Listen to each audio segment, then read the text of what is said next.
Hello, that is working. Hi, Max. Hi, Pete. How are you? I'm very well, thank you. I'm not quite sure how to approach this particular evening. Let's just see how things I'm glad I invited you. No, thank you. I'm Because you're really good at starting. I'm pleased you invited me. I mean, I would imagine that we will converse in conversation as if we just met in the pub, except we're in a bar and we have a cocktail. So on this particular occasion, the first thing I would ask you, if we were not here with microphones in hand, is what have you been up to this week? But I don't mean in terms of exhibiting. I mean in terms of the design festival. Have you been anywhere? Have you seen anything? What have you been up to this week? It's been a busy week for me. Most of the busyness has been unrelated actually to Design Week. I'm at that stage maybe, or I have been just recently, being rather busy, and although I am involved in projects during London Design Festival, actually have been involved in lots of projects outside of the London Design Festival. I was going to say, just because there is a date in the calendar which is a public-facing arts festival, cultural festival, that doesn't mean to say that your 9-to-5 work finishes. You know, you still have deadlines for. No, I think it's definitely a misconception that everyone works towards London Design Festival as this kind of big annual thing. I mean, many designers do, many people do, and I do occasionally as well. But I think London Design Festival really is just an opportunity to show what one has been working on during the course of a year, rather than working on projects especially for London Design Festival. I mean, it's a 10-day festival. It's across London. It's 11, 12 years now, I think it's been going. How do you see London Design Festival in the context of other arts, design festivals? I was having a couple of conversations beforehand about how people approach Milan, how they might approach going to Stockholm. London, for me, seems to be trying to be much more of a cultural, broader, city-wide event, but ultimately it feels very commercial in context. I wonder how much of that translates through to the public. I mean, does it really resonate, do you think, with the people of London that there is a design festival, that design is going on in their city, and can they engage with it? I mean, that's ultimately the success or failure of a festival is, do the people of the city, do they participate? They do. I'm probably the wrong person to ask because I'm slightly biased. My studio is in London, so London Design Festival for me is kind of the one that perhaps I'm kind of most not involved in work-wise, but just in terms of like products on show, but most involved in terms of it being my city, the city that I work and operate in, and I know it very well. I've been here since 2003, and I love London. So I think London Design Festival somehow doesn't really feel like a real kind of design festival, because it's a continuation of my kind of daily work in comparison to, say, Milan, the Salone in Milan each year, which, because it's abroad, it's overseas, I'm involved in very different things when I go there, and it's a little bit of a holiday somehow. Whereas it hasn't been that at all in London this week. It's just been the normal kind of daily routine, with a few little additional detours, with the odd cocktail drop out. Yeah, exactly, with some nice cocktails as well. No, it's very true. It's like any other design festival that I go to, somehow I feel more connected to it because it is overseas, because you feel any minute of the day, if you're up and not too hungover from the night before, that you should be out looking at things. I guess that's a good point, that in London, because we live here, we work here all the time, maybe we take it a bit for granted. That's why the show that we have been working on, and I'll kind of save that a bit, I think perhaps a little bit later, it's been very nice for me to be in that space and meeting with people who've travelled, who've come from Germany, people who come from Italy, to get their reaction and see what they think is going on. It's normally kind of one of the best parts of presenting work is well, I think kind of the best parts, twofold, would be, one, finally seeing something that you've been working on for a very long time kind of presented in this sort of exhibition type of way. You kind of really consider how you put together a show and how you communicate your work to the public, just in terms of the kind of curatorial side of things, but then also you get to meet the public. and that kind of the conversations that happen during the week. But again, I think for me, it's less so in London, and more so when I'm overseas or out of my kind of comfort zone. This week, my week has been spent mostly in my studio working on projects outside of the London Design Festival. Yeah. And the evenings have been spent socialising. As it should be any week of the year, never mind if there's just a festival on. Yeah. As I was saying, for me as a curator, most of the recent shows I've done have been at the Design Museum or similar institutions where you don't get a chance to engage with the public. And I think that's the one thing that I've really enjoyed this week is, for the first time, I think this is the first show I've done in 4 years at the festival, you just, every day, you get to talk to people. And I think that's quite an interesting way of learning more about your work and your process and what you've actually done, is when you have to repeat it to people. Yeah, and they ask questions, and they sometimes ask you a question and you think, oh, that's really good. I didn't think Great about question. that. And why is that not in the caption? Or why have I not written about that? But I think that kind of leads on to a question about how we communicate projects and how we communicate design.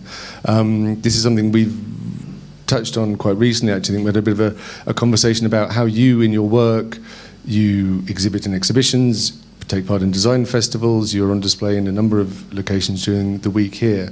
But how do you think is the best way of communicating your work to the public? I mean, you can be online, you can be, as we are now, having a chat about your work. Do you have a preference? Do you have any kind of general, I don't know, how do you like people to see your work, and how do they like It varies, yeah, it really varies massively. It really depends on the type of work, and I produce work that finds a variety of different outlets, in a way. Like, I produce work, private work, for individual clients where the relationships are very, very personal. In fact, a lot of those projects perhaps never even get seen by the public, online or in person, compared to, say, the project that we've worked on together that's been on show this week, which nobody knows perhaps what we're talking about, but is where the work needs to be seen kind of in person. It needs to be investigated kind of with one's own, sort of in person, with your eyes, with your hands, in kind of interact and engage with the work. I actually had the same conversation today. I was on the phone a lot to this guy called Sam Pratt, who is one of the directors of Gallery Fumi, which is a gallery that I work with in East London. And they happen to be in Porticcevo at the moment, just closing down an exhibition that they've been working on over the summer. And they've been asking me to make some new work for an exhibition at the Pavilion of Art and Design, which is in October. And we were kind of we were discussing, like, firstly discussing what work we should be making. They were telling me what they think I should be making, and I was telling them what I feel I would like to make. And the conversation really came about because of the platform of exhibiting the piece at Pavilion of Art and Design, and I was commenting to them that I don't really like the idea of producing a piece of work, especially for an exhibition. Like, if there is a spot within the booth, within the kind of exhibition space, that doesn't mean to say we have to produce something to fill it. It's much more important that a piece of work is created kind of outside of the realms of a design festival or a design exhibition, but that exhibition or festival just offers this platform again to be able to kind of expose this work or present this work that now exists. That's a good point, is really that's asking a work to exist purely to be on display rather than it coming from. And not that they were asking me to do that. I know. But it was I'm not just suggesting that. But it's you know, why is the work there? Is the work there purely for you to express yourself, for want of a better phrase? But then does it matter if anybody sees it? You said you do lots of work for private clients, which people don't see. I mean, I occasionally might see them if you send me an email, or, you know, we catch up and you show me the work, but mostly it's not seen in public. So how much does that change your processes, maybe, if you know that your work is going to be seen by a wider audience than the one person who's who's commissioned it? How much does that influence? I think I don't think knowledge of who is going to see it really affects what the work is or what the work becomes. I would say who the work is for obviously affects what the work becomes. So in the case of a private commission, where I'm working very intimately with a private customer, the project is designed especially for that person, whether it's for their needs, whether it's for their home, or a combination of the two. However, sometimes, of course, that work is published, that work is seen, whether it's on my own website or kind of published in magazines, or through kind of various websites and blogs. Even so, that additional outlet or exposure isn't affecting kind of imposing itself on the creative process. No, but like I'm very obviously I curate exhibitions, therefore I am a fan, or I'm very passionate about the more traditional ways of exhibiting design, which is museums, galleries, exhibition spaces. I want people to interact with the objects. I want people to see the objects, and I am disappointed, or I'm slightly nervous of the way that design culture, or the way that we consume design, is becoming more and more about images. Images are leading the way because they get distributed on websites and blogs, and we know who the popular ones are. They do a fantastic service. People read them. More people are interested in design, I would say, now than have been, at any point in the last 10, 20 years. Yeah. But at what cost if it's purely an image? Because so much of the time an image is a very carefully selected, maybe even manipulated image or version of an idea, and I worry that we're becoming too image conscious in terms of how we work with design. I think so, definitely. I like to think, partly because I'm so disorganized when it comes to my own website and presenting my work and photographing my work and making it available visually. I like to think that those designers, say, who have kind of the most kind of flashy, up-to-date, sophisticated, organized websites have too much time on their hands. Absolutely. I always think that. I think, wow, this website's really good. I think, okay, either you're employing somebody to do it, or you have too much time and you're not actually... Or you have really good interns or something. You have good interns. I'm not organised when it comes to... I invest so much time and energy in the creation of the work that when it comes to the documenting of it finally, and actually I invest a huge amount of time in the documentation of the work during the process of realisation, but once realised, once made, once finished, possibly because it's usually really heavy and difficult to move around, I don't quite get round to documenting it, photographing it, taking a really good kind of record of the final outcome. It just doesn't happen. So sometimes I'll get a nice photograph of a piece of work at an exhibition with kind of like these kind of spotlights on them, which is never very flattering. But more often than not, no, it doesn't happen. So on my website, I end up with 100 photographs that try to kind of explain the project, and in my opinion necessary to explain the project, possibly more so than one glossy image of the finished piece. So you're saying the images are process images, help to tell a story or project or give a documentation of where you started, where you were going, and the final piece is the piece, and perhaps that doesn't need to be visualized. You go and see that piece, but especially if that piece is then kind of delivered directly to the end user. I mean, as far as the client or the customer is concerned, they have the piece. They don't necessarily need a glossy photograph of it, but what they might enjoy and appreciate is a thorough documentation of the creation of that piece of work. So that kind of final image, that kind of publishable, say, or kind of typically publishable image isn't the most important one for either myself or that person. But for me to be able to tell a story to them about how that piece came about, then they absolutely much prefer to see. I'm only speculating. No, but that's where you need a good assistant or intern or somebody to be taking pictures, because usually with your projects you're kind of doing it. Involved, exactly. And the last thing you're thinking is, Oh, hang on, I need the camera. Where's my the camera? camera? I'm just going to document this moment.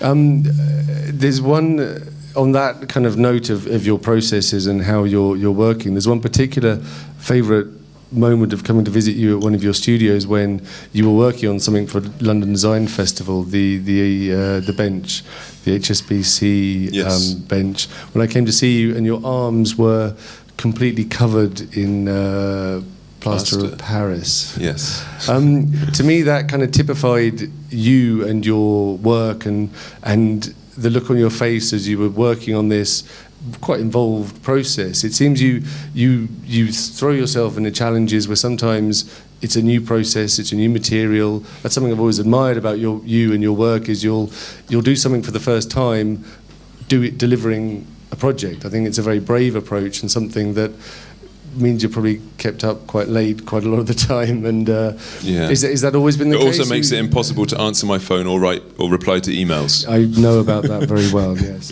Has that always been your approach, just to launch yourself into things and see what happens? Yes.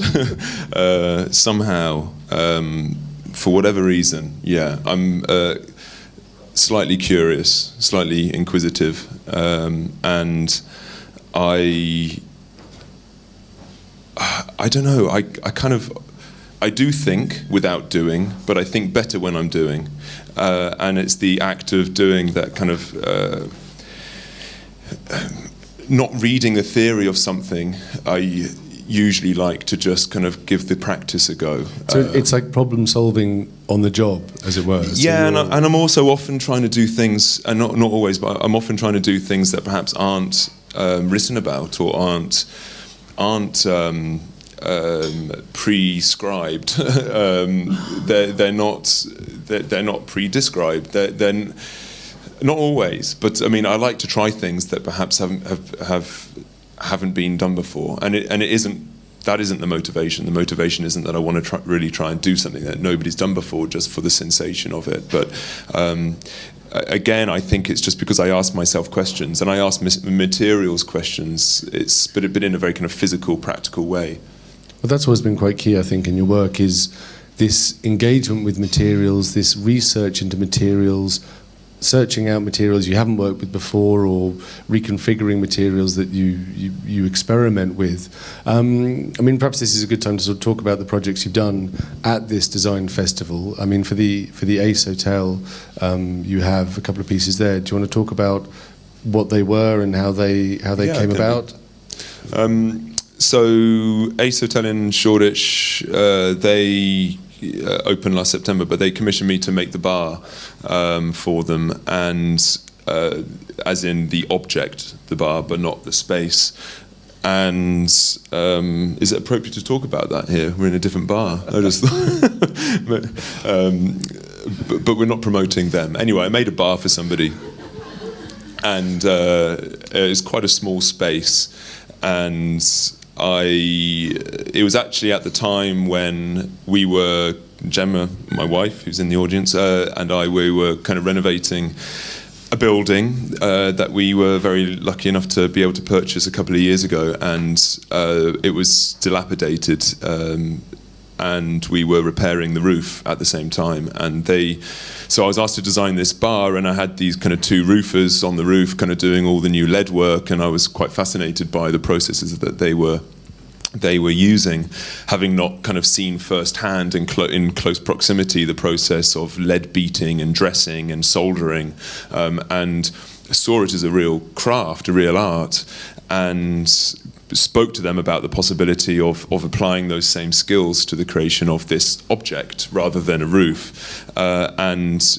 we worked quite closely together actually, and to the point where they actually did all of the soldering and the zinc work. So we ended up using zinc. So I designed this bar using sheets of zinc, more typically kind of used for exterior cladding, rooftops primarily, and so we made the bar last September, delivered it last September, and it's been a bit of I think the hotel and the bar, they've been growing into it, kind of not really knowing exactly how popular it was going to be, how many customers there were going to be, and what the taste of those customers perhaps are. And it's evolved already. So just a couple of months ago, they asked me to kind of redesign or design additional parts to it, sort of attachments or appendages, as I like to call them.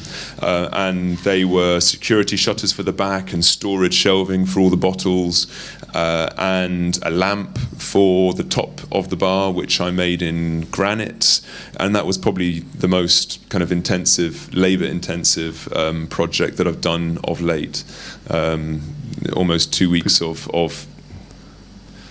working with granite, but like you have experience of granite before, right? I mean, I've worked with material to you.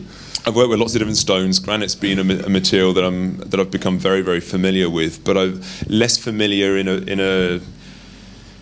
a very kind of personal fabrication sense. I often work with quarries and work with stone yards where and work very closely with them. I'll go and actually spend a month working with a quarry and a stone yard. But when it comes to the actual physical cutting process, it'll be operated by their saw operators and using their machinery and equipment. So other than the bit of a lifting and coordinating and sort of conducting in a way, yes, cut here, I don't actually kind of do it physically. Whereas the lamp that I just made, I bought a 350 kilo lump of granite and made it into a lamp. And so it's very much me doing everything. Where do you buy a 350 kilo lump of granite? From a quarry. I was about to say, what kind of store would stock that kind of material? You don't buy a lump of stone like that from a store. You buy it from the quarry, direct from the quarry. And you know, what's your process behind that? Like what is your knowledge of quarries? How do you even know that's the granite that you want to use? Because there are varieties, there are different. Yeah, I think I've worked with quarries. I'm very lucky that I've worked with quarries from all over the world. Worked in quarries all over the world. Russia, China twice, the States, Switzerland, England, and that's maybe about it. But for me, when I'm working in my studio for a customer in the UK, then I'd really rather work with a sort of British indigenous stone. And that is the same reason why I've produced work in Chinese quarries, because I've been making them for projects in China, and why I've made or made furniture out of Russian stone, because I've been making it for customers in Russia. It's very much the story, kind of the reason, the logistically as much as kind of conceptually. It's quite heavy It's quite heavy, yeah. But I grew up in Cornwall, and actually right in the heart of Cornwall, a place called St Austell on the south coast. But literally on the outskirts of St Austell, there is all the clay quarries from the clay mines and China clay. We're talking thousands of acres of open clay quarries. I mean, stunningly beautiful, but somehow disgusting at the same time when you consider how gargantuan this kind of the scar is. But that's where I grew up, and China clay comes from decomposed granite, so there are lots of granite quarries. In fact, there isn't much granite in the UK. Most of the stone in the UK is sandstone and limestone, but just happens that in Devon and Cornwall, primarily Cornwall, you've got an abundance of granite. So over the years I've somehow, as you do, built up relationships with these quarries. So do you have like a sort of a mental map of Britain that you know, if somebody said I want to work in that material or this stone, that you have like an instinct of where you know you can get good quality material, or you have good access to. But it's always growing. It's funny, quarries don't really have websites generally. They're not the kind of industry that it's sort of self-publish again. So in the past, in fact, even now, it is changing. It is changing. But in the past, I've identified quarries and stone. I mean, the internet is obviously vital. It's been of massive help in terms of kind of looking at geological maps and trying to understand kind of the history and the geology of the British Isles. And the same applies when I've been to China and to and to Russia and other places. You can find out a certain amount of information through these geological maps. But then second to that is Google Satellite. And Google Satellite has been a big assistant for me in identifying locations of quarries. Again, because they are quite simply a fairly dramatic physical scar on the landscape, and you can identify them from above. So yeah, scouring Google Satellite. But that's a very, I mean, I've always thought that about your work, is it's very engaged with the material. It's going to the quarry, it's touching the material, it's having a relationship with the quarry owner, the people who cut the stone, and really understanding it, and really knowing what you can do with it, what its potential is. I guess there's one project of yours that, whilst we're talking about stone, which that perhaps wasn't so possible, was your experiences in China, where working with granite on a very large scale. But how did you overcome the language barrier, for one? Because you're in a very remote part of the world. You're trying to learn about a material with people who cannot really tell you very much about what they know. How did that work? The first time I went was in 2009. I was invited by a curator, I guess, called Alexander von Wegelsack, who until very recently was the director of the Vitra Design Museum. And he also runs this workshop program called Webuchet, Domaine de Webuchet in France, which is a workshop program that's been running for over 25 years, where he invites different designers from all over the world to run 1-week workshops, and anybody can apply to take part. So I'm promoting them. It's a fantastic place. And he, because of his world, he's often invited to organise other projects and curate other shows. And he was invited to curate this exhibition in China, in Beijing, in 2009.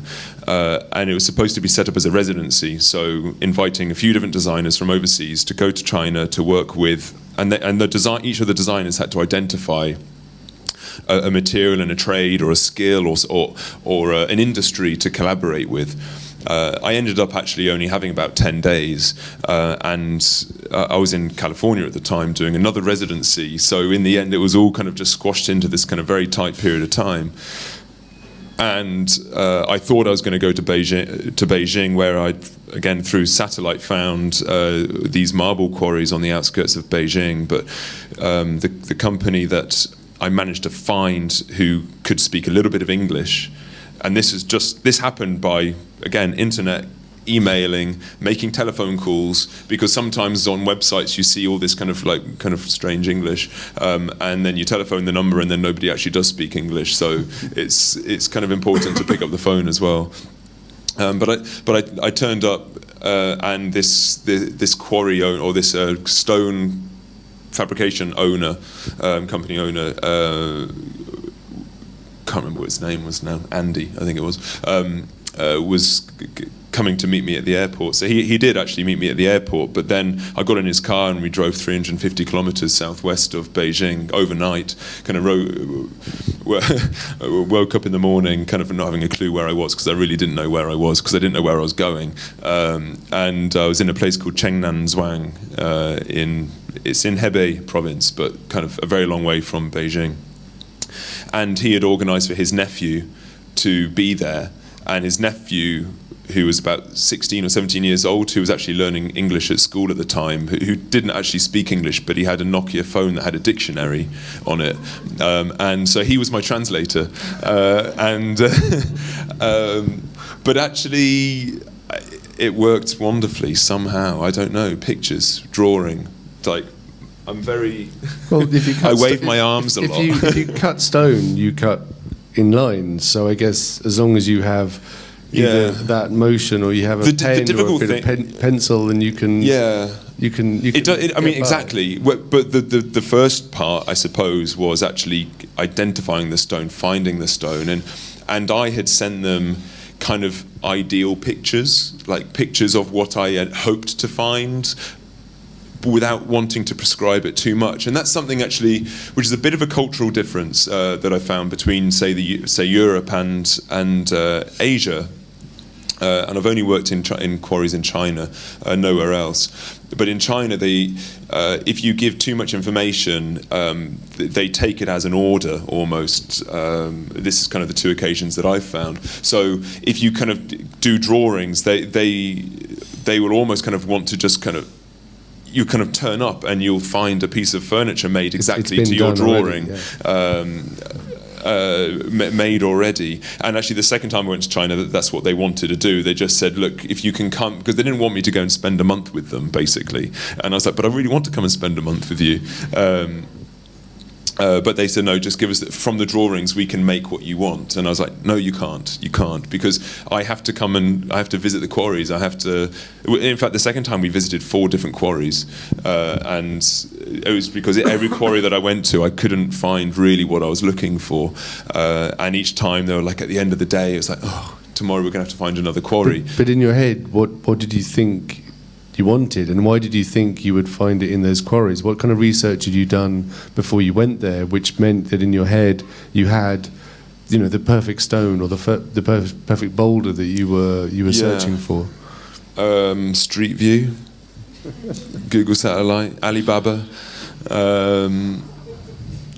It's amazing. Because for me, I mean, as you know, in my line of work, which is mostly research based, you know, as a curator, you go and visit studios, you go and visit factories, and you do that to learn. But I don't often go there with a predetermined idea. I want to produce this. I want to know this thing by the end. You go there and you're meeting with people and talking with people, and everything is, you know, you're making notes, taking photos, but there's no outcome. It's just purely for the process of research. But in your case, if you're going there with a view to do a project, you obviously would have some ideas about what you would like to do, but that's quite brave in a way to go. It's high pressure work. I was about to say, and you don't know. Fundamentally, you really don't know. But you can try to. I think I've been very lucky, maybe. The first time I went, I didn't do that much research. I found this company in Beijing, GHY Stone. They met me at the airport. I didn't go to.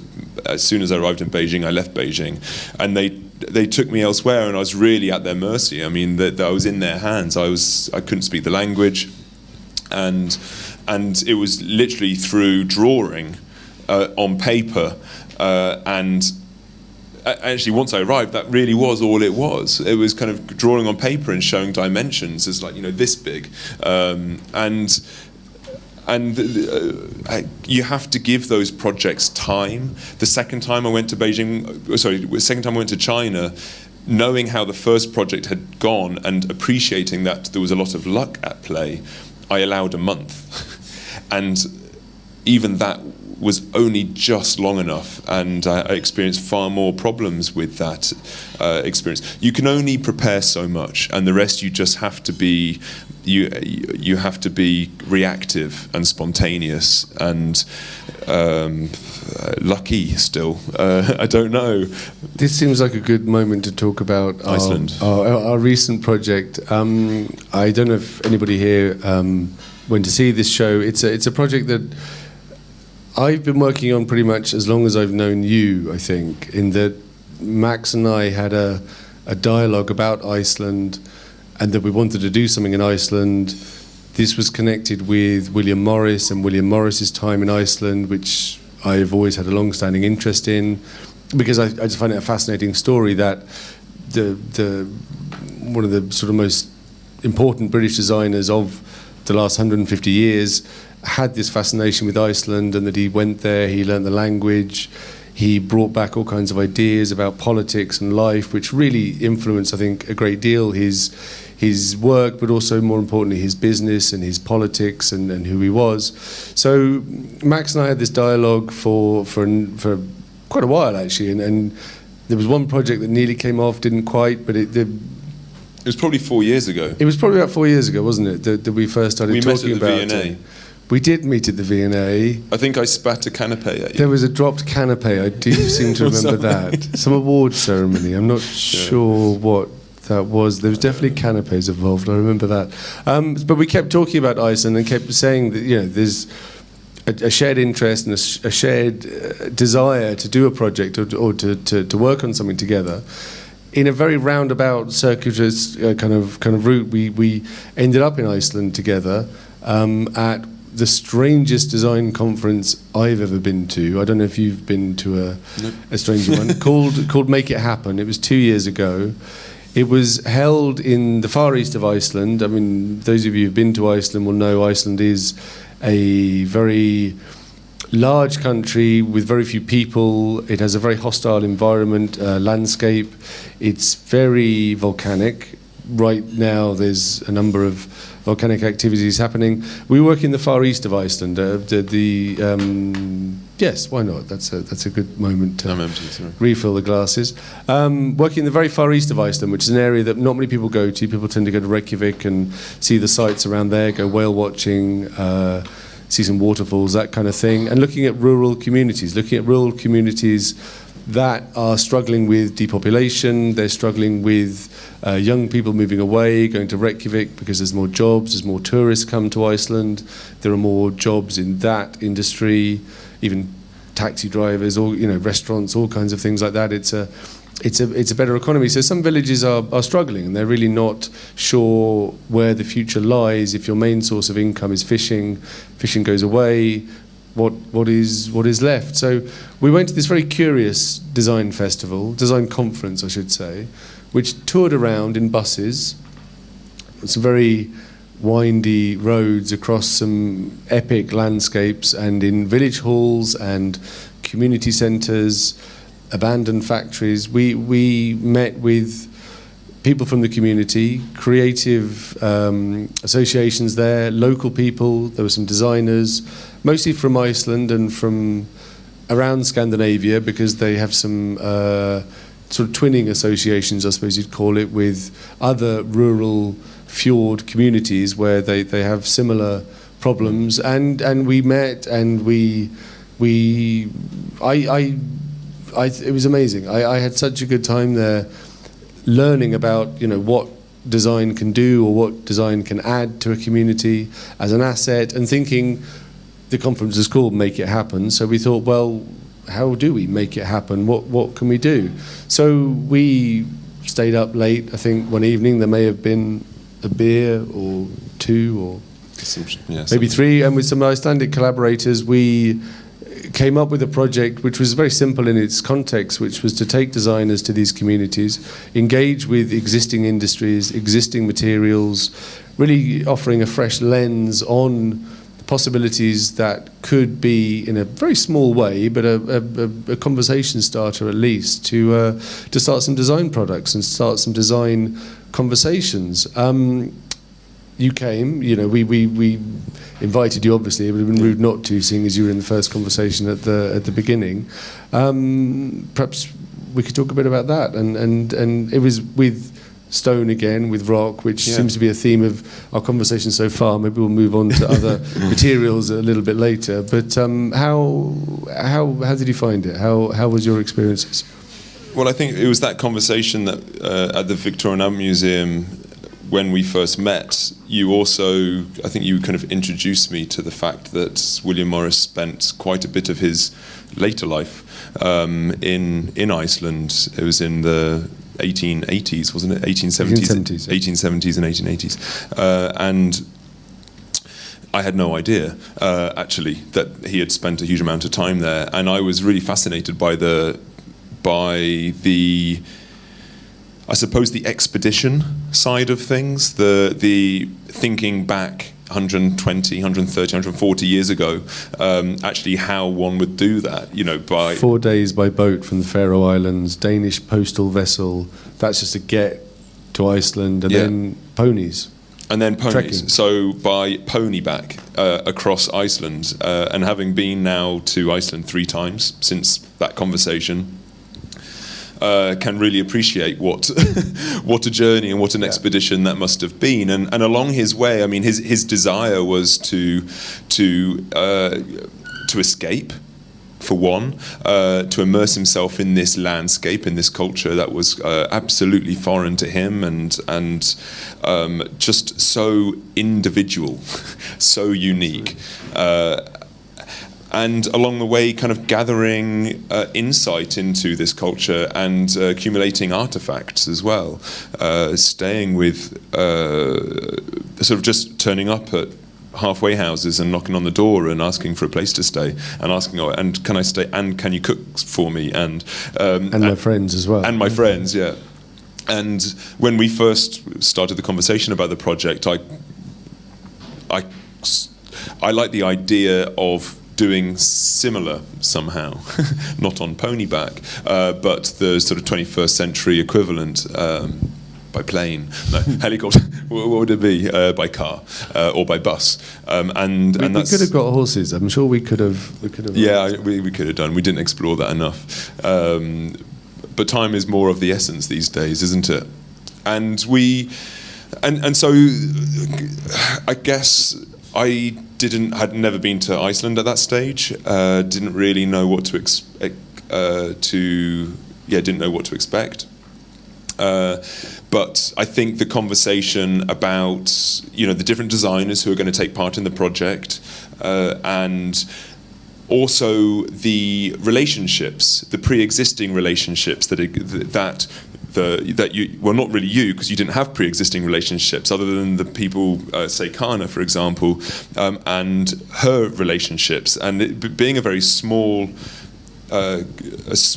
community, a small population in Iceland, a population of 300,000, 200,000 of which is in Reykjavik, which is on the extreme west coast, and we're in the extreme east coast. It's 12,500 people in 20,000 square kilometres, I think. So it's like sparse, yeah, sparsely populated, very sparse, and as such, there is a great community, a great community spirit, and it doesn't matter what it is that you need, what it is that you need to get done, what kind of assistance or help you need, somebody knows somebody, and it really is that.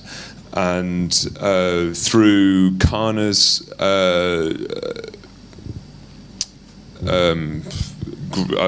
do you call it? Her life, through Kana's life, through living there, I think. Through living there, yeah. Through living there, kind of new curator of the project.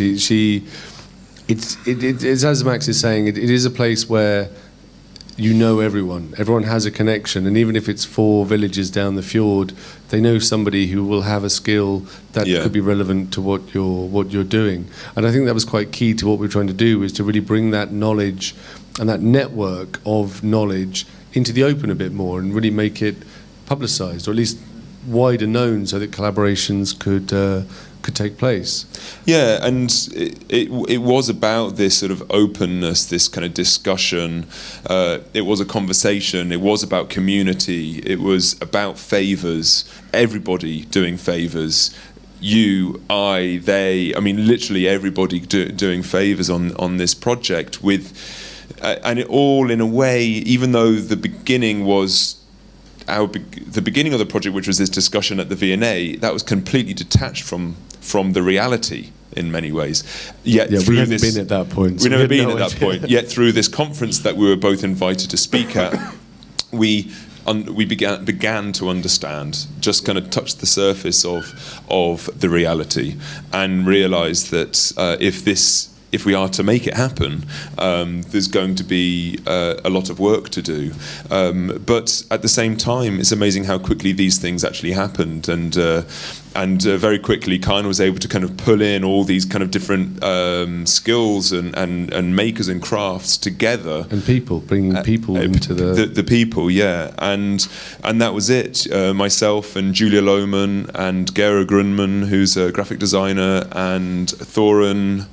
Arnardottir. Yes, Thorin. Arnardottir. She's Icelandic. She was Icelandic. So there were, how many is that? 4 of us? There was 4 of us all together, and we all arrived at the same time to this kind of very remote part of East Iceland. But then we immediately left each other, and we all went our own ways according to the maker, or the factory in Thorin's case that she was collaborating with. And I worked with this chap called Vilmunda, or Villi, as he's known, and he lives in a tiny little village called Djupavor, which was, interestingly, probably the first spot of land seen by William Morris, we speculate. No, it's true that he. It is true. It was the coastline there was the first when he arrived on his boat from the Danish postal vessel from the Faroe Islands. That coastline, Djupavor, the Under Papi offshore, that was the first bit of Iceland he saw, and he wrote the poem Iceland First Seen, which obviously had a bit of resonance because that was kind of how our conversation started. It's almost like we scripted it, but it was just a coincidence. A very happy one, I have to say. So I ended up spending 10, 12, 14 days with It probably felt like longer, I'm sure. It felt like longer. With Vilmunda eating, eating the weirdest food. Not kind of Icelandic weird, but just kind of very Vilmunda weird. Just like dry cereal. How would you describe Vilmunda? Like, I mean, because I was chatting with Gemma about this earlier, about how we took you. Okay, Vilmunda is a local character. He collects bones, fossils, crystals, rocks. He lives in a strange gallery, stroke house, stroke museum, stroke shop. He's an unusual person that I'd never met before, but he is so passionate about what he does. But that first night when we delivered you to his house, I met him for the first time because my Icelandic... Wasn't it about, I don't know, 11 o'clock at night? It was very late. The blackest, the darkest of nights you can imagine. We drove away thinking, is he going to be all right? Have we? And it was in the middle of nowhere, in the middle of the woods. It was a bit scary. What was going through your mind at that point? Always looking. It was. I don't know. He must be okay. He must be fine. It must be fine. Kana knows him, surely. Like everyone's family. That was going through my mind. It was. I don't know. I'm not very eccentric, but I love eccentricity, and he's as eccentric as they get. I think huge character, huge personality, but also a real recluse in many ways. I find recluses actually a little bit scary, even though I am one. And actually, we found common language, found a common ground, and a common understanding of one another, and we actually began to really enjoy each other's silence somehow over the course of the 12 days. And he was like my father somehow, but totally different to my father. But I respected him like my father, and he imparted a huge amount of wisdom and knowledge. He talked a lot, didn't he? He did almost more than I do. But he was very generous with his information, and he kept on saying, or maybe that was just like his saying that he doesn't tell everybody this, because knowledge is everything. And he had this famous expression that, well, it's become famous, which is the more you know, the more you know. And it really is the more you know, the more you know. Because the more you know, the more you know. And it goes on like that, and of course. So it... and I got to know quite a bit, because he knows a lot. So the more he knew, the more I knew. And it was wonderful, but at the same time, he's not old, but he's elderly, and he, suffers from bad knees and bad thighs and bad backs, and he would. So in the end, I was wanting to hunt down this material, become a sort of a younger version of Vilmunda, and he, rather than him taking me to these kind of secret spots where we could find crystals or find rhyolites or kind of these kind of very special volcanic stones, he would show me on very kind of large-scale map, and then drive me somewhere, and then kind of through the binoculars, literally kind of point, okay, you see that mountain, you see that crag, come down about 100 feet to the left, there's a little cave. You see that cave, now come down a bit further, you can see a bright patch of moss. Okay, head towards that bright patch of moss. And it was literally, that's how he was communicating to me, and is like, okay, I'll see you later, I'll be back at the house. That for me was the thing, because within the project, I was travelling between the 4 designers and where they were working. So we'd come and see Max for a couple of days, then go and see Thorin in a different town. And as a curator, it's like a fantastic opportunity to really watch a designer in the wild, as it were, like an anthropological project where you're just standing back and watching your process and watching your research. But the days on the mountain with Villi or in his workshop were so memorable, because that was a very unique moment, I think. It was a beautiful thing to watch somebody who lives a very different lifestyle just kind of share his knowledge, and his knowledge was ridiculous. Like, as you've just described, his ability to know, because he's been there and he knows what is in that crevice, what is in that, behind that rock, was quite remarkable. I think it was I don't think he would show that to everyone. I don't think he would tell that to billions of years everyone. worth of geological history. I mean, just kind of crazy, kind of the what he knew, and he was very kind of willing to share it. I mean, it was way too much. I mean, I couldn't take it all in. I mean, I really couldn't, and we had to find focus at some stage. Perhaps a little bit too late during that particular trip did I manage to find focus, but. The thing that was also kind of very interesting about him is that his real livelihood, his existence, and his survival relies on his creativity as well. Well, his creativity, a combination of his creativity and his knowledge, and by using his knowledge to find raw material, and then using his creativity to transform that raw material into something that would please the tourist trade in many ways. That is kind of his biggest platform for earning a living. It's earning a living off the mountain, really, and off what the mountain can give for free. I mean, totally. Finding material, it is raw material. Raw material, and knowing how to transform raw material into something that has additional value, something that is can be appreciated by we human beings, and can really help to kind of sustain our existence. So what was the one thing you think you took away from that time in Dubovor and on the mountain slopes? Because we spent you spent a lot more time out there than I did, but to me it looked like chaos. Like, it's a volcanic slope which over the years, ice, rain gets in, it cracks, it fragments, and you get this chaotic sort of loose rock. I mean, I nearly broke my leg probably on about 7 occasions, which would have been quite bad under the circumstances. Unusual curating injury to have a rock fall. But what did you get from it? What was your sort of what do you think you learned from being in the presence of Villi or being on that particular mountain?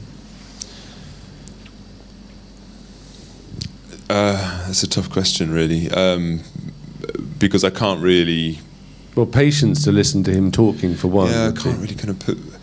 I can't really say, because I can't find words that will do it justice somehow. What I gained from that was I ask in the context of, if you go to a quarry, there are quarrymen who are mining and cutting, and they're producing. That was a raw landscape. That was an uncharted landscape that, excuse me, you were, it's just exploring. far more real. It's somehow kind of very primitive. That the existence is primitive. The lifestyle is primitive. The potential of what can be done there is primitive. But does that not sum up Iceland or that particular part? It is quite a primitive or quite a primal landscape. And it just kind of shows how important creativity is in order to kind of turn that into into surviving. And I think, if anything, that is what I gained, is this realization that I'm super flipping lucky. But actually not really, because I'd much rather be there right now. But so you went back in the summer, and for you... We had the wave. I don't know if you noticed the wave. What does that mean? Oh, you didn't know? We had the wave, which means we've got to kind of like find a really beautiful sentence to conclude on. I thought I'd already said it, but you asked another question. Damn it. Okay. Sorry. Should I go to the bar and get some crisps or something, just to like break up the... No, I don't know. But just to sum up, I mean, to kind of put this in the context of your work is very much about engagement with the landscape, about, without wishing to sound cliched, getting your hands dirty and kind of investigating the very basic raw materials that we all are surrounded by, and designing from that. That to me is the one thing I've always thought is part of your work. So where do you want to go next? You know, we've talked about China, we've talked about Iceland. Where haven't you been that you would like to go and do similar work? Just in case someone in the audience is here and they I kind of like drop some hints. India, yeah, maybe some kind of. lots of granite quarries. There you go. There you go. Okay, thank you. Okay. India. I'd love to come to India. But you've been to India I met before, my Max. wife in India. Yes. Yeah, India is wonderful. It really is a beautiful place, and I would love to explore India more. I don't know. I don't want to be this kind of one-trick pony, I suppose. I like Icelandic pony, maybe, but not a one-trick pony. I'm not just about stone. I'm not just about raw materials. I do apologise. We've only talked about stone. That wasn't deliberate. This kind of earthy thing. I work with industry. I'm very interested in products as well. Kind of the potential for making real products that kind of. We'll do this in the sequel, like the. Yeah, this will be like the next talk. I don't know. I would really like to be able to continue.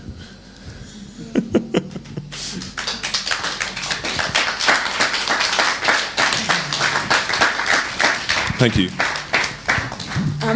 Thank you, Pete and Matt. Are there any questions? There might be. Oh, is there no time do you for want questions? Does anyone want a question? I've warmed up. Yeah, I can tell.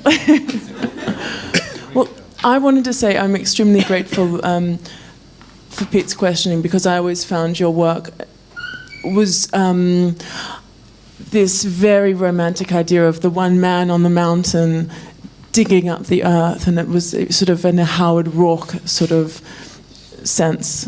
But what you've been talking about over the last hour has really made me realize how relationship-based all of your practice is. Yeah, you know, whether it's Villi or the Chinese family or the Quarry in Australia. I live with these people. I mean, I work with them very intimately, very, very closely, and it is very, very much about the personalities, the people, the human behind the work. So yeah, absolutely. Thank you. Thank you for bringing that out, Pete. Maybe we will end there, and we'll stick around for cocktails. Everyone should stay. Anyway, one last round of applause. Pete Collard, Max Lamb. Thank you.